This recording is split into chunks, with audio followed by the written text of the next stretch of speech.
Hello my dear students, आज की topic आप लोग देख सकते हो केमिस्ट्री का चैप्टर है और चैप्टर नेम है लैंग्वेज ऑफ केमिस्ट्री। क्या है chapter name? Language of chemistry. तो चलो सबसे पहले चैप्टर शुरू करने से पहले हम लोग चैप्टर एट ग्लांस देखें कि एक्चुअली इस चैप्टर में है क्या। इस चैप्टर में बेसिकली रेडिकल्स के बारे में पढ़ाया गया है जो कि कैटायन और एनायन है।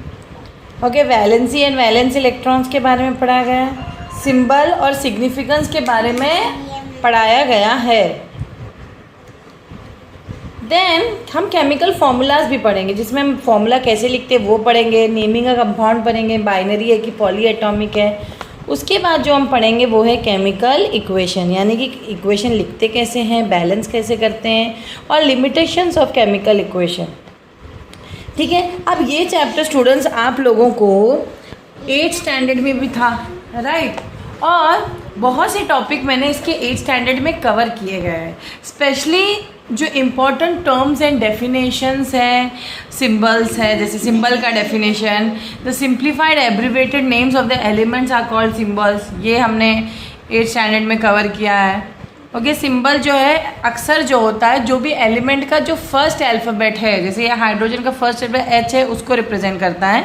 लेकिन कुछ एलिमेंट्स के हम लैटिन नेम से भी उसको रिप्रेजेंट करते हैं। तो यहाँ पे पूरा टेबल दिया गया है, आप लोग इसका स्क्रीनशॉट ले सकते हो और इसका डिटेल में आप लोगों को पढ़ना है तो आप मेरा लेक्चर स्टैंडर्ड 8 का लैंग्वेज ऑफ केमिस्ट्री रिफ़र कर सकते हो। ठीक है, उसके बाद जो हम पढ़ेंगे वो है रेडिकल्स। रेडिकल्स क्या होते हैं? Radicals are nothing but they are group of atoms of different elements which behave as a single unit. Okay, जिसका ओन कंबाइनिंग कैपेसिटी होता है। पॉजिटिव रेडिकल्स भी होते हैं जिसको हम बेसिक रेडिकल्स बोलते हैं, या कैटायंस, एग्जाम्पल यहाँ पे होगा Na+ वगैरह। और नेगेटिव रेडिकल्स जो होते हैं जो एसिडिक रेडिकल और एनायन जैसे Cl-। ओके, और ग्रुप ऑफ एटम्स की बात करो तो यहाँ पे NH3 आ सकता है, अमोनियम आयन NH4+, ये भी एक पॉजिटिव रेडिकल है।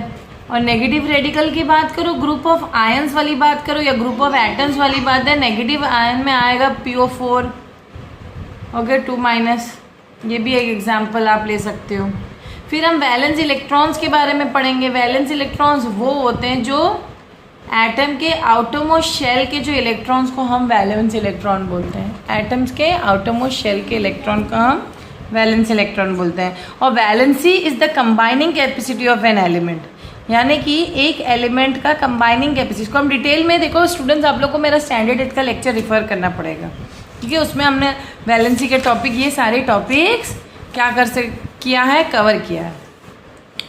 और क्योंकि रेडिकल्स पॉजिटिव और नेगेटिव दोनों होते हैं और बहुत सारे एलिमेंट्स के वेरिएबल वैलेंसीज होते हैं, तो चलो देखते हैं उनके बारे में।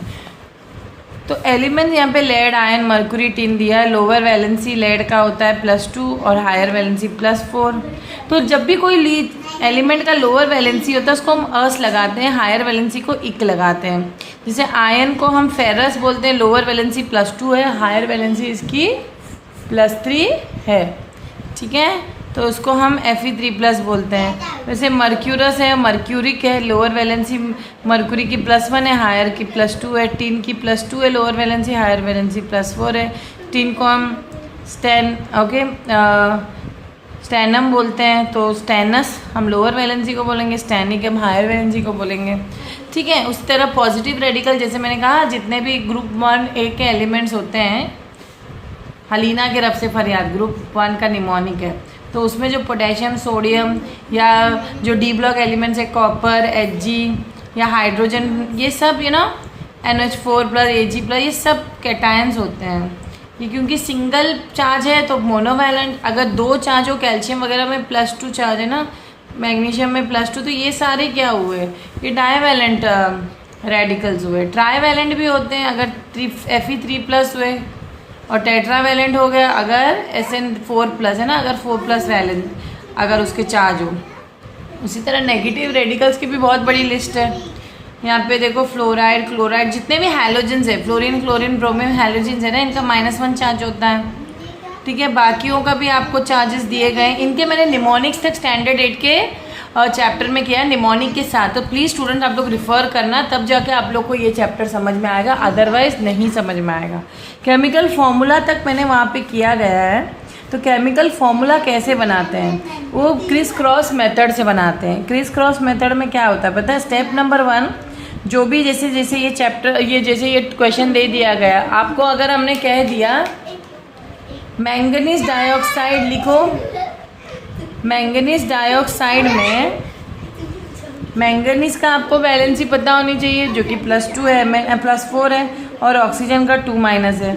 फिर आपको उसको क्रिस क्रॉस करना है, यानी कि वापस से Mn और O लिखना है। इसकी 4 वैलेंसी इधर आएगी, O2 की ना इधर आएगी, फिर 2 1 2 2 2 तो 4, तो आंसर क्या बोलेंगे?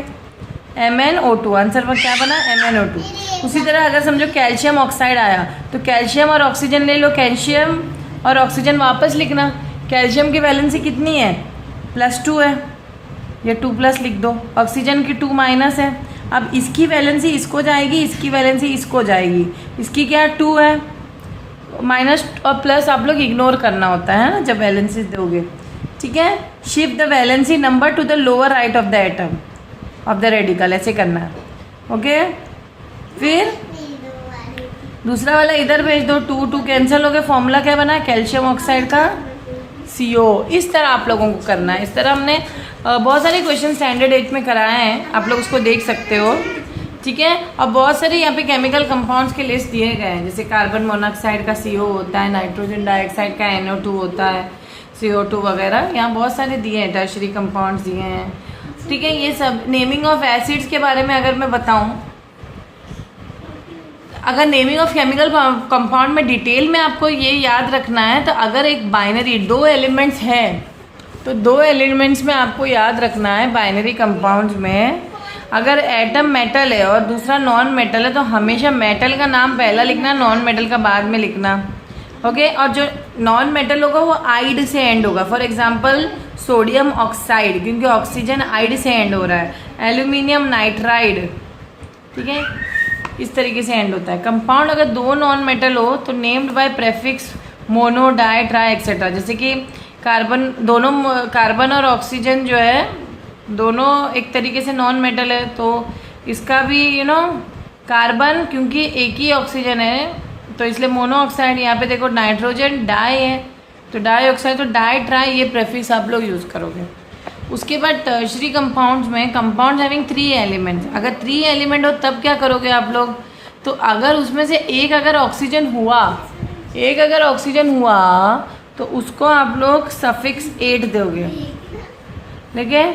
If there is only 1 such compound, if there are 2 compound with less number of oxygen तो सफिक्स 8 दोगे, और मोर ऑफ ऑक्सीजन सफिक्स 8 दोगे। जैसे फॉर एग्जांपल यहाँ पे Na2CO3, सोडियम कार्बोनेट क्योंकि ज़्यादा है ना, यहाँ पे देखो सोडियम सल्फाइड क्योंकि इसका ऑक्सीजन कम है ना, सल्फेट ऑक्सीजन की वैलेंसी O4 का ज़्यादा होता है O3 से, तो यहाँ पे 8 लगेगा, यहाँ पे 8 लगेगा। तो जब KNO2 में 8 लगेगा, KNO3 में 8 लगेगा, तो इस तरह आपको लिखना है। If in a given compound the number of oxygen is less than oxygen present in a compound, तो 8 से एंड करो। अगर जो भी ऑक्सीजन है एक्चुअली जितने कंपाउंड में होने चाहिए उतने नहीं है तो 8 लगाओ, उससे ज़्यादा है तो, या फिर हम उसको प्रेफिक्स दे सकते हैं हाइपो। फॉर एग्जांपल NaClO, ये सोडियम हाइपोक्लोराइड है क्योंकि यहाँ पे ऑक्सीजन कम है। यहाँ पे देखो, यहाँ पे भी NaClO2 में ऑक्सीजन कम है, देखो इसका नाम है सोडियम क्लोराइड, लेकिन यहाँ पे देखो पर क्लोरेट है। पर भी लगाते हैं हम लोग, पर तब लगाते हैं if it is more oxygen, तो हम 8 लगाते हैं पर क्लोरेट, ठीक है। अब मोर ऑक्सीजन के लिए हम लगाते हैं क्लोरेट, और कम के लिए लगाते हैं हाइपोआइट, ठीक है। Naming of acid, the acid contain 2 element in which 1 atom is essentially hydrogen which combine with non metal by adding hydro and suffix इक। इसका मतलब क्या है? जैसे HCl है ना, HCl में हाइड्रोक्लोरिक एसिड है तो हाइड्रो प्रेफिक्स लगाया ना हमने, हाइड्रोजन अगर नॉन मेटल से कंबाइन किया तो हाइड्रो लगाते हैं, जैसे HBr में हाइड्रोब्रोमिक एसिड, और एसिड एंड में लगाते हैं, सफिक्स में इक लगाते हैं, याद रखना। अच्छा, नेक्स्ट है if the acids containing radicals and polyatomic groups then the names are given on the basis of second group but the prefix hydro is not used। जैसे कि यहाँ पे सल्फ्यूरस एसिड है, हाइड्रो नहीं यूज़ कर रहे हैं, यहाँ पे भी H है, क्योंकि ये पॉली एटॉमिक ग्रुप है इसीलिए इसको हम क्या करेंगे, इसको यहाँ पे हम हाइड्रो प्रेफिक्स नहीं यूज़ होते हैं, यहाँ पे हम सेकेंड ग्रुप के बेस पे लिखते हैं, इसको भूल जाते हैं। फिर इसको हम क्या कहेंगे, सल्फ्यूरस एसिड अगर नंबर ऑफ ऑक्सीजन कम हो, सल्फ्यूरिक एसिड, H को फिर हम एसिड से डिनोट करते हैं, एसिड लगाना है आपको बस, हाइड्रो नहीं लगाना। नेम ऑफ बेसिस, अब बेसिस वाली बात हो गई तो बेसिक का मेटेलिक हाइड्रोक्साइड, ये सुनो बेस में हाइड्रोक्साइड ज़रूर होगा, बेस में OH ज़रूर होता है, तो अमोनियम हाइड्रोक्साइड क्योंकि ये अमोनियम है और OH। तो यहाँ पे अगर नेम ऑफ द मेटल और रेडिकल आपको देखना है तो हाइड्रोक्साइड हमें नेम ऑफ द मेटल के बाद लिखना है, या रेडिकल है तो रेडिकल, क्योंकि ये रेडिकल है तो रेडिकल के बाद हाइड्रोक्साइड दे रहे हैं, तो पहले हम रेडिकल लिखेंगे या पहले हम मेटल लिखेंगे फिर हाइड्रोक्साइड लगाएंगे। समझ में आया? गुड। फिर केमिकल इक्वेशन कैसे लिखते हैं, अगर आपको ये दे दिया कार्बन प्लस ऑक्सीजन हीट करो कार्बन, इसके लिए तो सिंबल आना चाहिए ना आप लोगों को पहले, तो 8th स्टैंडर्ड का लैंग्वेज ऑफ केमिस्ट्री पहले पक्का कर लो। तो C+O, अब ऑक्सीजन की वैलेंसी 2 है तो O2, तो क्या बनेगा CO2, ठीक है। तो यहाँ जो होता है ये रिएक्टेंट्स होते हैं और ये क्या होता है, ये प्रोडक्ट होता है। तो reactants are substances written on the left hand side, ऐसा नो, और products which are written on the right hand side. Reactants के जो और प्रोडक्ट के बीच में एक एरो ज़रूर लगाते हैं, जो एरो प्रोडक्ट की तरफ दिखाते हैं। तो रिएक्टेंट वो होते हैं जो रिएक्शन में पार्टिसिपेट करके रिएक्ट करके प्रोडक्ट बनाते हैं। तो प्रोडक्ट वो होते हैं जो राइट हैंड साइड पे लिखा जाता है ऑफ द एरो, और उनको प्रोडक्ट बोला जाता है, जो कि केमिकल रिएक्शन होने के बाद बनते हैं। एग्जाम्पल यहाँ पे जैसे आप देख सकते हो, ये रिएक्टेंट है, ये प्रोडक्ट है। केमिकल जो इक्वेशन होते हैं इसमें एक रिएक्टेंट भी हो सकते हैं या 2-3 प्रोडक्ट हो सकते हैं, 2 रिएक्टेंट हो सकते हैं, 1 प्रोडक्ट हो सकते हैं, 2 रिएक्टेंट हो सकते हैं, 2 प्रोडक्ट हो सकते हैं, 2 रिएक्टेंट हो सकते हैं, या 3 या 4 प्रोडक्ट हो सकते हैं। इनमें से कोई भी पॉसिबिलिटी हो सकती है। Very good. यहाँ पे एग्जांपल दिए, अगर 1 रिएक्टेंट है 2-3 प्रोडक्ट है, जैसे ये 1 रिएक्टेंट है, प्रोडक्ट 2-3 हो गए। ऐसे बहुत सारे एग्जाम्पल है। कैल्शियम कार्बोनेट, ये डिकम्पोजिशन रिएक्शन है क्योंकि यही 2-3 में बदल रहा है ना, ये आगे हम बताएंगे। अगर 2 रिएक्टेंट है 1 प्रोडक्ट है तो ये कॉम्बिनेशन रिएक्शन हुआ ना, इसको हम सिंथेसिस या कॉम्बिनेशन रिएक्शन कहते हैं। इसको हम डिकम्पोज, जब एक रिएक्टेंट है और वो डिकम्पोज हो रहा है तो उसको हम डिकम्पोजिशन रिएक्शन कर रहे हैं, ठीक है। अगर 2 रिएक्टेंट है और एक प्रोडक्ट बन रहा है तो उसको हम कॉम्बिनेशन रिएक्शन। तो ये दोनों एक दूसरे के ऑपोजिट है। कौन कौन से? डिकम्पोजिशन रिएक्शन और कॉम्बिनेशन। तो ये किस कैटेगरी में आता है? ये आता है types of chemical reaction, types of chemical reaction में। तो सबसे पहला मैंने पढ़ा है कॉम्बिनेशन, फिर आएगा डिकम्पोजिशन, ओके। उसके बाद में आएगा न्यूट्रलाइजेशन और प्रेसिपिटेशन। इसको हम डिस्प्लेसमेंट रिएक्शन की कैटेगरी के अंदर आए। तो नेक्स्ट कैटेगरी क्या है? नेक्स्ट कैटेगरी है डिस्प्लेसमेंट रिएक्शन। पहला क्या था? कॉम्बिनेशन, फिर डिकम्पोजिशन, फिर डिस्प्लेसमेंट, और फाइनली हम डबल डिस्प्लेसमेंट भी बोल सकते हैं इसको। अब याद रखना इसमें 2 रिएक्टेंट और 2 प्रोडक्ट बनना है। Very good. तो डिस्प्लेसमेंट करने के लिए हमें एक्चुअली क्या पढ़ना है? रिएक्टिविटी सीरीज, क्योंकि हमें पता होना चाहिए ना कौन किसको डिस्प्लेस करेगा। तो ये जो है हमारे नेक्स्ट चैप्टर में हम डिटेल में पढ़ेंगे। तो लेकिन यहाँ पे याद रखना डिस्प्लेसमेंट रिएक्शन में Cl ने जैसे OH की जगह ली, OH ने, है ना, किसकी जगह ली? Cl की। तो ये जो टॉपिक है ना, ये आपको नेक्स्ट चैप्टर में डिटेल में केमिकल रिएक्शन वाले, इतना याद रखना बस। डिस्प्लेसमेंट रिएक्शन 2 टाइप के होते हैं, ओके। डिस्प्लेसमेंट रिएक्शन या डबल डिकम्पोजिशन रिएक्शन यहाँ पे है, देखो। तो यहाँ पे ये न्यूट्रलाइजेशन, प्रेसिपिटेशन, ये सब इसी डिस्प्लेसमेंट के कैटेगरी में आते हैं, ठीक है।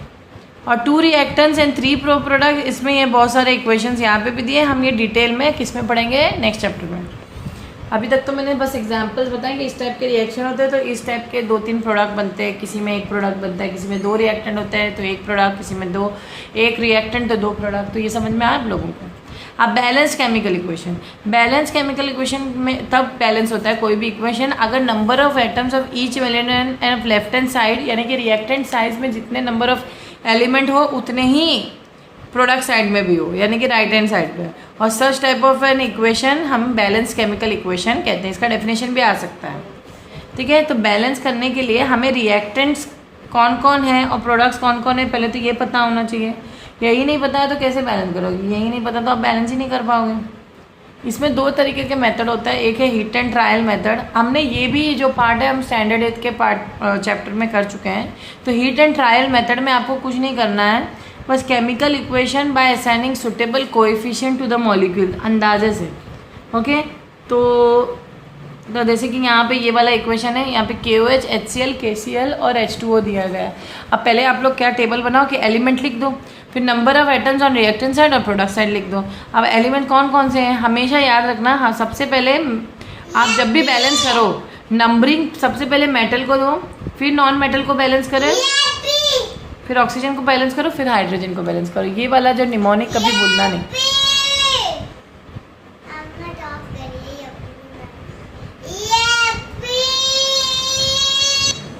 तो यहाँ पे क्या है रिएक्टेंट्स एलिमेंट्स कौन कौन से हैं, hydrogen potassium chlorine oxygen. Hydrogen का यहाँ पे राइट हैंड साइड पे कितना है, हाइड्रोजन रिएक्टेंट साइड पे 1 और 2 है ना, देखो 2 है, लेकिन प्रोडक्ट साइड पे भी 2 है तो ये बैलेंस्ड है।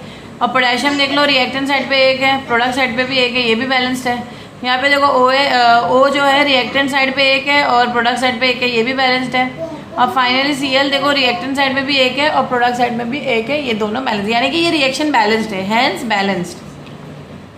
अगर कुछ रिएक्शन बैलेंस नहीं भी होते हैं तो वो हम कैसे बैलेंस करें, उसके लिए प्लीज़ आप लोग मेरा 8 स्टैंडर्ड का वीडियो देखिए, बैलेंस करना सीखिए हीट एंड ट्रायल मेथड से, ठीक है। अब पार्शियल इक्वेशन मेथड भी होता है, ये मेथड हम नहीं पढ़ाएंगे क्योंकि आप लोग कंफ्यूज हो जाओगे, कोई एक मेथड पढ़ो बस, क्योंकि बैलेंस केमिकल इक्वेशन करना ही क्यों है। इससे हमें क्या क्या पता चलता है, सबसे पहले बैलेंस केमिकल इक्वेशन से हमें क्या पता चलता है, it tells about the reactant जो पार्ट कर रहे हैं, टेकिंग पार्ट हो रहा है केमिकल रिएक्शन में। It tells about the product formed in the chemical reaction. It tells about the number of atoms in each element participating in the reaction. It tells the number of molecules of different substances taking part in the chemical reaction and it tells about the volume of gaseous reactant and product. ये last point बहुत important है क्योंकि हम ये mole concept जब chapter पढ़ते हैं ना, हमें देखो एक बैलेंस केमिकल इक्वेशन से हमें उसके मोल्स पता करने में हेल्प हो जाते हैं पर्टिकुलर एलिमेंट का, ठीक है। जैसे कि यहाँ पे एग्जांपल दिया है N2 + H2 gives 2NH3, ये सुनो। अब यहाँ पे देखें N2 मतलब 1 वॉल्यूम ऑफ N2 है, 3 वॉल्यूम्स ऑफ H2 है ना, 3H2 बैलेंस करने में तो पता चला कि ये 3H2 है, नहीं 3 वॉल्यूम्स है। और यहाँ पे जब 1 वॉल्यूम और 3 volume of H, 1 volume of N and 3 volume of H मिलता है तब जाके 2 वॉल्यूम ऑफ NH3 बनता है।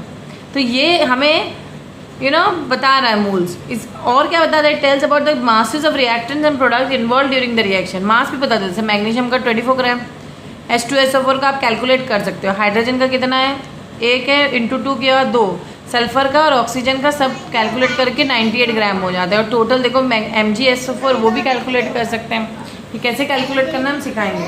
लेकिन लिमिटेशंस भी है, लिमिटेशंस क्या है, अब balance chemical does not tell whether reaction is fast और स्लो, है ना, ये नहीं पता, रेट ऑफ रिएक्शन नहीं पता चल रहा है। Balance chemical does not given any about the condition that is pressure temperature concentration, ये सब भी नहीं पता चलता है।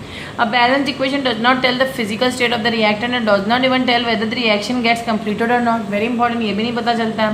It does not give any indication regarding the evolution of heat or absorption of heat. ये भी हमें नहीं पता चलता। अब क्योंकि चैप्टर में इतनी सब चीज़ें हैं तो हमें मेन चैप्टर को सॉल्व्ड क्वेश्चंस जैसे जैसे है, जैसे एग्जाम में कैसे आएगा क्वेश्चन, ये आप लोग देखिए।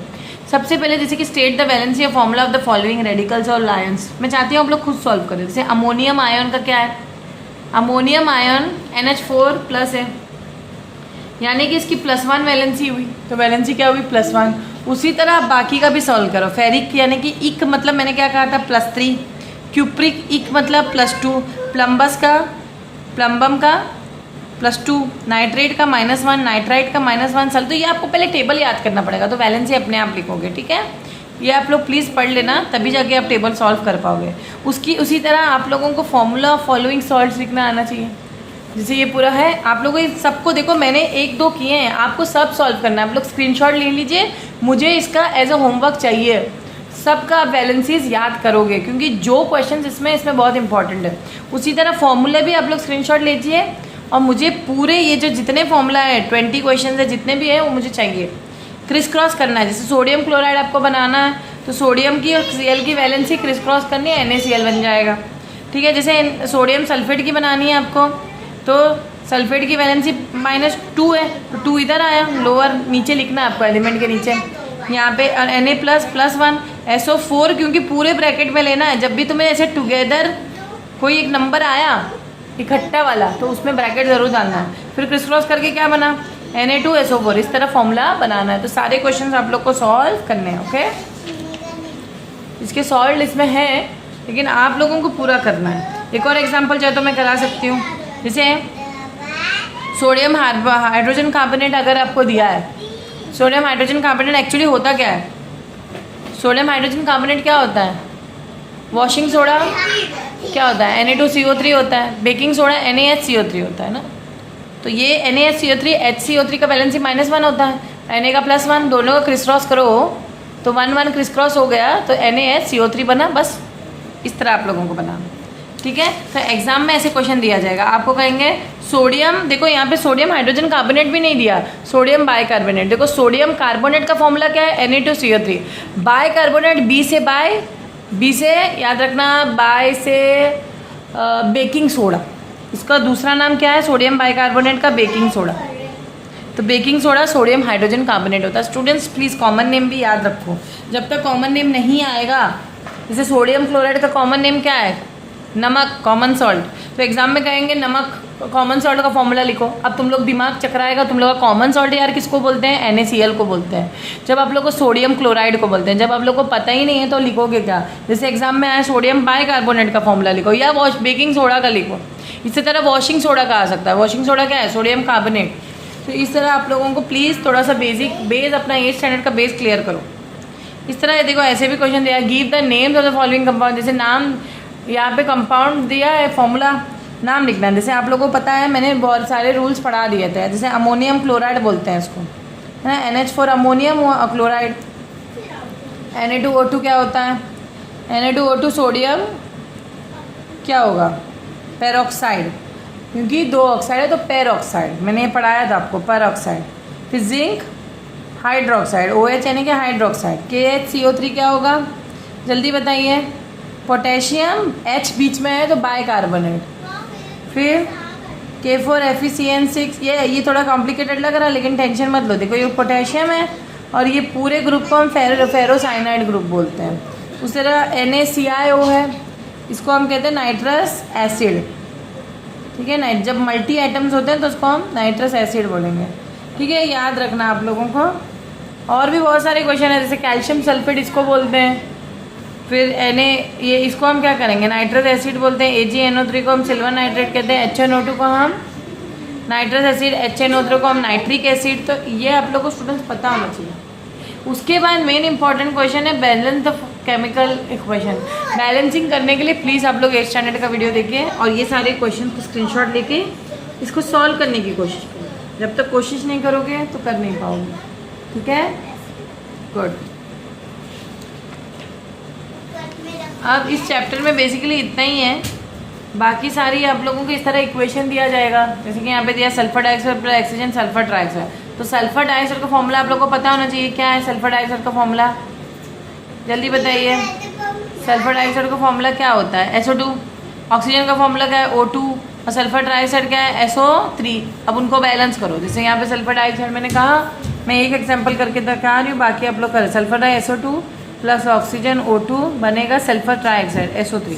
अब इसको बैलेंस है कि नहीं है? बैलेंस है कि नहीं? रिएक्टेंट साइड और प्रोडक्ट साइड लिखिए, बैलेंस है कि नहीं चेक करिए। यहाँ पे एक ऐसे, यहाँ पे एक ऐसे, यहाँ पे 3 O है, यहाँ पे 3 O है ना। लेकिन नहीं, यहाँ पे 4 O है लेकिन यहाँ पे 3 O है। अब 3 O है तो यहाँ पे 2 लगा दिया मैंने, इसको 6 कर दिया और यहाँ पे भी 2 लगा के इसको मैंने, क्योंकि S भी ऑटोमेटिकली 2 हो गए ना, तो यहाँ पे 2 2 जा 4, देखो 2 2 जा 4 5 6 ऑक्सीजन यहाँ पे भी है, 6 ऑक्सीजन यहाँ पे भी, सल्फर यहाँ 2 है, सल्फर हैंस बैलेंस।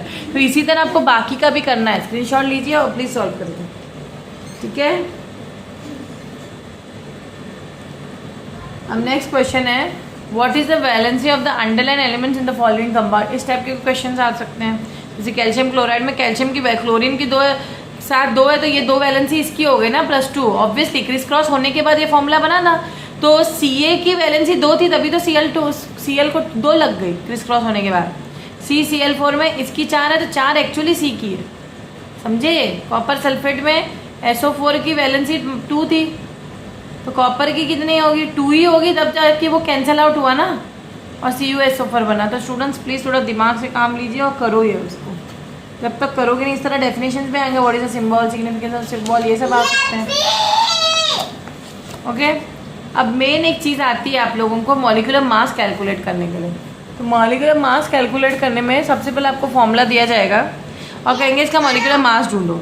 जैसे MgNO3 का मॉलिक्यूलर मास मानना है, मास ऑफ Mg क्वेश्चन में मास सबके दिए होंगे, तो mass of Mg plus mass of N2 plus mass of O6 होगा।